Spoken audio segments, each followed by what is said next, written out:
Hello friends, welcome to my channel.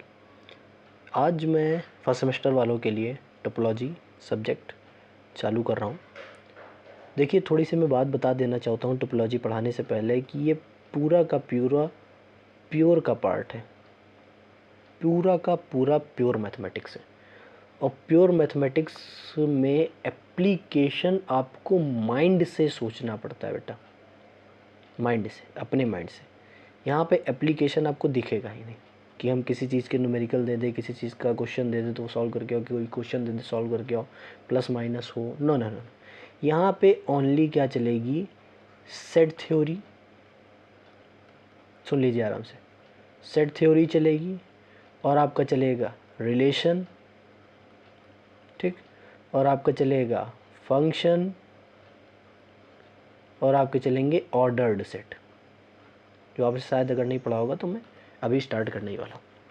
Topology एक pure mathematics से बहुत ही बढ़िया सब्जेक्ट है, थ्योरी बेस्ड ही है। ऐसा कहा जाता है कि थ्योरी बेस्ड है, सिंबल बेस्ड है।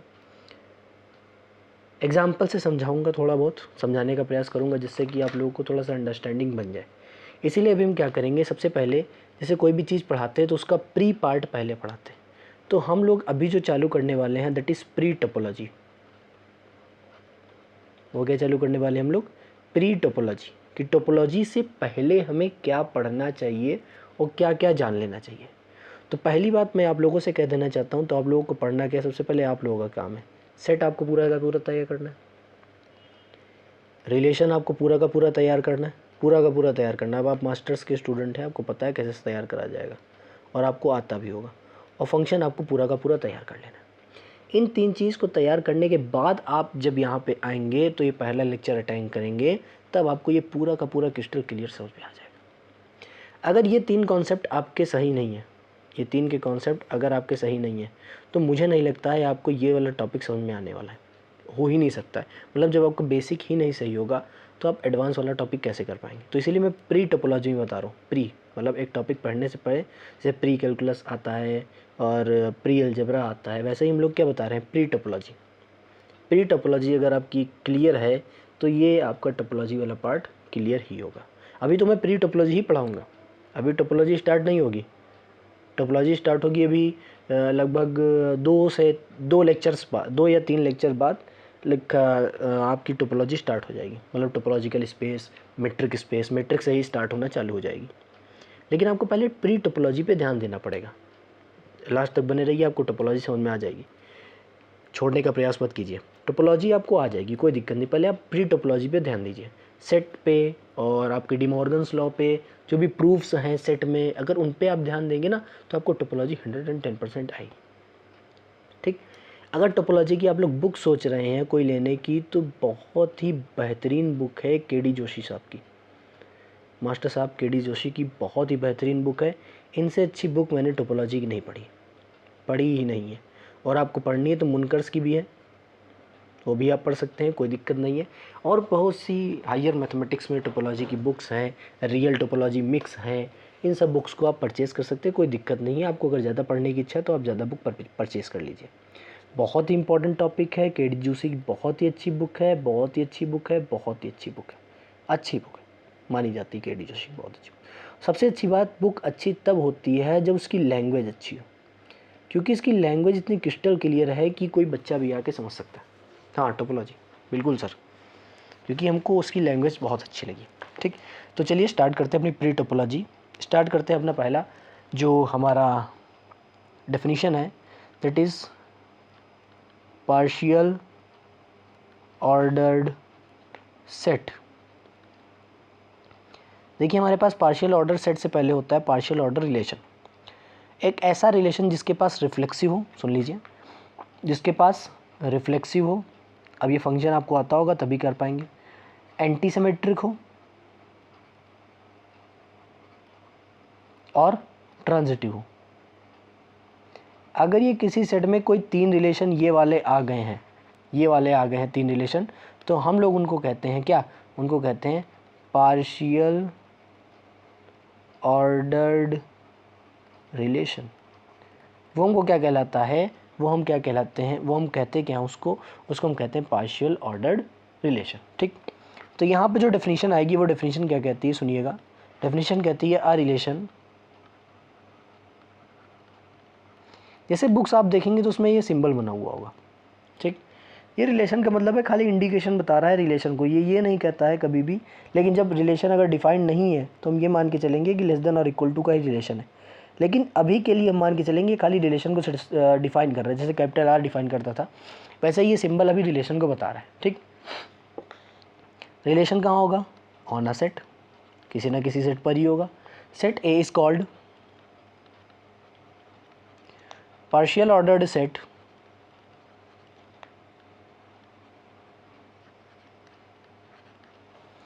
इफ़, ये पार्शियल ऑर्डर सेट कहलाएगा इफ़, क्या अभी अभी बताया ना, अभी अभी ये बताया, इफ़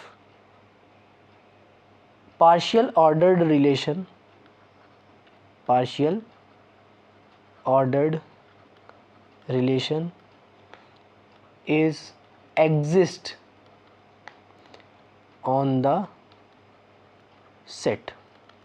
अगर पार्शियल ऑर्डर्ड रिलेशन सेटिस्फाई कर रहे हैं उस सेट में तो हम कहेंगे कि वो जो रिलेशन है, मतलब वो सेट है, वो कैसा होगा, पार्शियली ऑर्डर्ड सेट। कोई दिक्कत। रिफ्लेक्सिव आप जानते ही हैं, पहला पॉइंट की अगर बात करी जाए, जो हमारे पास रिलेशन दिया गया दैट इज़ रिफ्लेक्सिव। रिफ्लेक्सिव की अगर बात करेंगे, रिफ्लेक्सिव क्या कहता है हमसे, रिफ्लेक्सिव यही कहता है कि अगर हमारे पास कोई एलिमेंट है तो वो खुद से ही डिफाइंड हो, खुद से ही रिलेटेड हो, तो हम कहेंगे क्या, x comma x is member of a, ये सॉरी x कामा एक्स में बता रहा हूँ, जो रिलेशन है उसकी बात हो रही है। जो भी रिलेशन दिया है वो सेटिस्फाई होना चाहिए, और वो भी एलिमेंट कहाँ के होने चाहिए, इम्प्लाइज नहीं, इम्प्लाइज नहीं, इम्प्लाइज नहीं, ये कुछ इम्प्लाइज थोड़ी ना करता है। x कहाँ का हो, ए का। दूसरी कंडीशन आती है एंटी सिमेट्रिक। एंटी सिमेट्रिक किसको किसको आता है, सिमेट्रिक तो सभी जानते होंगे। एंटी सिमेट्रिक ये कहता है कि, आराम से देखिएगा, if a comma b, sorry a नहीं, एक्स लेके चल रहा हूँ, एक्स ही, x comma y is member of a, या फिर ए सेट लिख रहा हूँ बार बार भाई, फिर रिलेशन का सेट आ जाएगा, इसलिए if X is related to Y it implies Y does not related to X. मतलब x अगर रिलेट कर रहा है y से तो y बिल्कुल ना रिलेट करे किससे, x से, कोई भी ऐसा पेयर ना आए, तो इसका मतलब ये क्या हो जाएगा, एंटी सिमेट्रिक। तीसरा हमारे पास जो आता है that is transitive.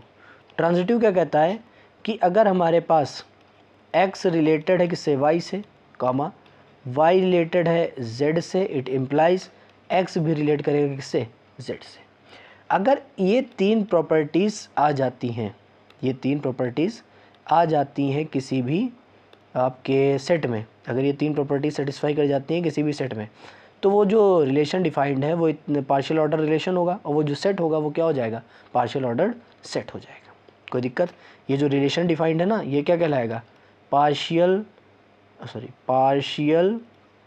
Ordered relation.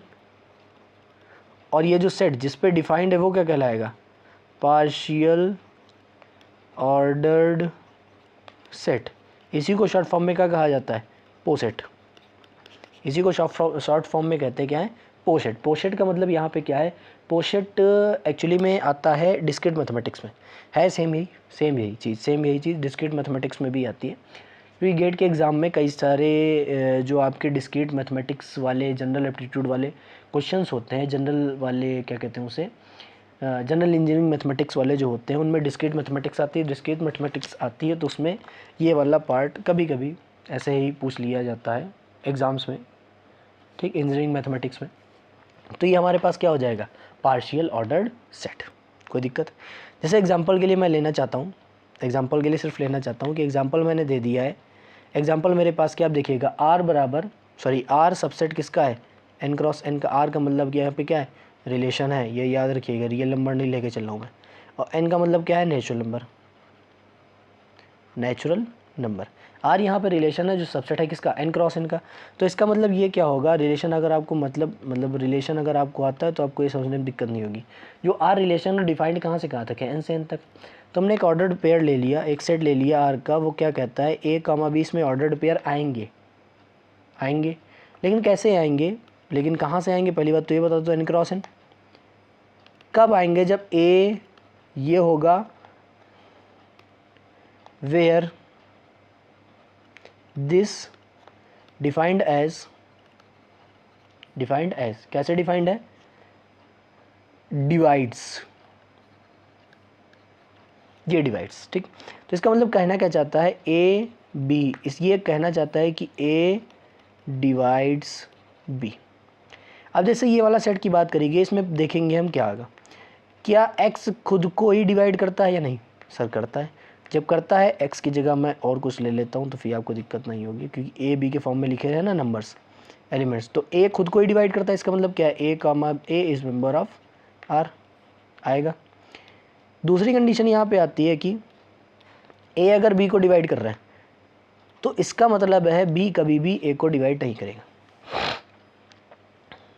इसका मतलब ये तो a डिवाइड्स b का मतलब क्या है? a b को डिवाइड कर रहा है। अगर a b को डिवाइड कर रहा है तो हम ये जानते हैं कि जो b होगा वो बड़ा होगा, वो a वो छोटा होगा, तो ये तो डिवाइड हो नहीं सकता है। या फिर मैं ऐसे देख सकता हूँ कि a इज़ डिवाइड्स b, मतलब यहाँ पे कोई ना कोई इंटीजर आएगा। जैसे ही हम ये देखना चाहेंगे तो ये तो डिविजिबल ही नहीं ना, ये तो डिविजिबिलिटी की कंडीशन ही नहीं है, डिविजिबिलिटी की डेफिनेशन ही डिफाइन करती है। जब डिविजिबिलिटी की डेफिनेशन ही नहीं आती है तो मैं कैसे कह सकता हूँ ये डिवाइड होंगे? डिविजिबिलिटी की डेफिनेशन ही नहीं आती तो कैसे कह सकता हूँ डिफाइंड हो गया? तो इसका मतलब क्या है कि that is antisymmetric. A comma B है लेकिन इसका बी कामा ए नहीं है, ठीक। तीसरी कंडीशन क्या आ जाती है कि if a divides b and b divides c it implies a divides c. तो ये तो होता ही है सर कि ए अगर बी को डिवाइड कर रहा है तो एल आएगा, और बी अगर सी को डिवाइड कर रहा है तो एम आएगा, और अगर दोनों को मल्टीप्लाई कर देंगे तो सी अपॉन ए बराबर कितना आ जाएगा? L M. मतलब ए डिवाइड कर रहा है सी को तो एल एम आ जाएगा। एल एम का मतलब वो इंटीजर कोई ना कोई है। यहाँ पे कोई इंटीजर आया, यहाँ पे कोई इंटीजर आया, मल्टीप्लाई करेंगे वो भी कोई इंटीजर होगा। इसका मतलब सी भी डिविजिबल बाई ए या A divides C, that is transitive. अब यहाँ पे क्या आ गया? पार्शियल ऑर्डर्ड रिलेशन आ गया। तो ये जो सेट होगा वो क्या हो जाएगा? Partial ordered set. वो जो सेट हो जाएगा वो क्या हो जाएगा? पार्शियल ऑर्डर्ड सेट, ठीक। आगे चलते हैं। आगे हमारा जो टॉपिक है, आगे जो हमारा डेफिनेशन है, that is comparable element. Comparable element क्या होते हैं कि एनी टू एलिमेंट्स, कोई भी दो एलिमेंट्स x कॉमा वाई इन पार्शियली ऑर्डर्ड सेट। तो मैं इसको एक चीज़ अभी बताया था, पोसेट बताया, तो मैं इसको पोसेट ही लिख दे रहा हूँ। पोसेट मतलब पार्शियली ऑर्डर्ड सेट। आपका लिख दूंगा मैं ए रिलेशन, जो कोई भी रिलेशन है, is set to be comparable elements, is set to be comparable elements कहलाएगा।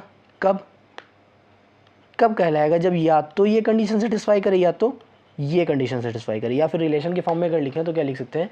If x comma Y is member of relation, या फिर y comma x is member of relation, तो फिर ये क्या होगा? कंपेरेबल एलिमेंट होगा, अन्यथा ये कंपेरेबल एलिमेंट नहीं होगा, ठीक। एग्जाम्पल से आप समझ सकते हैं। अगली डेफिनेशन आती है, that is totally ordered set. क्या कहती है ये डेफिनेशन कहती क्या है कि एक पार्शियली ऑर्डर्ड सेट लेना है हमें। क्या लेना है? Partially ordered set. ये टोटली ऑर्डर्ड सेट ये बताता है खाली कि, सुन लो आराम से, कि partially ordered set is called a partially ordered set is called क्या? Totally ordered set if every, यहाँ पे क्या लिखा है? एवरी पेयर ऑफ, सारे के सारे पेयर लेने किसके? Elements of partially ordered set is comparable. देखिए हम इसीलिए बता रहे हैं, जब भी आप इसको समझें तो लाइन वार ही समझें। अगर आप एक लेक्चर अभी देखेंगे, एक लेक्चर परसों वाला देखेंगे तो आपको समझ में नहीं आएगा, क्योंकि दूसरी वाली जो डेफिनेशन है वो पहली वाली से कनेक्टेड ही है। इसलिए मैं डेफिनेशंस को ही इस फॉर्म में लिखा रहा हूँ। जब तक ये समझ में नहीं आएगा तब तक आएगा नहीं, ये मैं बात बता रहा हूँ आपसे। कॉपी आप लोग बना लीजिए जिससे आपको लेक्चर लेने में कोई भी दिक्कत ना हो। तो हमारे पास टोटली ऑर्डर्ड सेट क्या कहता है कि जितने भी पेयर ऑफ एलिमेंट्स है पार्शली ऑर्डर्ड सेट में, अगर वो कंपेरेबल है, अगर वो क्या है कंपेरेबल, कंपेरेबल मतलब या तो ये इस कंडीशन सेटिस्फाई करें या तो ये इस कंडीशन सेटिस्फाई करे। इसका मतलब या तो x रिलेटेड हो y से या फिर y रिलेटेड हो x से। अगर पार्शियली ऑर्डर्ड सेट में ऐसे एलिमेंट्स आ जाते हैं तो वो क्या बन जाएगा आपका टोटली ऑर्डर्ड सेट। जैसे मैंने कह दिया है कि 1 2 3 4 हमारे पास ये सेट है। कोई भी ऐसा रिलेशन डिफाइन करें कि सारे के सारे जो एलिमेंट हैं, सॉरी हाँ, सारे के सारे एलिमेंट क्या हो कंपेरेबल एलिमेंट्स। कोई भी एलिमेंट अगर लें तो वो क्या हो कंपेरेबल एलिमेंट्स। कंपेरेबल एलिमेंट्स मतलब वो सेट के ऐसे एलिमेंट्स जो ये कंडीशन को सेटिस्फाई करे, वो सारे के सारे एलिमेंट्स हो। अगर वो सारे एलिमेंट है तो वो क्या होगा टोटली ऑर्डर्ड सेट। टोटल पूरा का पूरा ऑर्डर्ड होगा सेट, ये टोटली ऑर्डर्ड सेट होगा। तो मेरा काम ये है कि मैं आपको अच्छा सा लेक्चर प्रोवाइड कर रहा हूँ। केडी जोशी सर की आपकी बुक बहुत ही अच्छी है, पढ़ सकते हैं। अभी मैं क्या कर रहा हूँ प्री कैलकुलस स्टार्ट कर रहा हूँ। अभी मैं पहला लेक्चर आज लिया, इसलिए कम ले रहा हूँ क्योंकि मुझे पता है बच्चों को ये 3 टॉपिक करने हैं। ठीक, तो आज के लिए इतना ही रखते हैं। हुआ क्या है, आज पार्शली ऑर्डर्ड सेट पढ़ लिया, एग्जाम्पल पढ़ लिया, टोटली पढ़ लिया और कंपेरेबल पढ़ लिया। इंपॉर्टेंट था, अच्छा लेक्चर था आज का, नो डाउट पेपर में आने वाला तो नहीं है, लेकिन ये डेफिनेशंस बिल्डिंग प्रोसेस में अच्छा रहेगा। ठीक, तो मिलते हैं अगली क्लास, तक के लिए गुड बाय।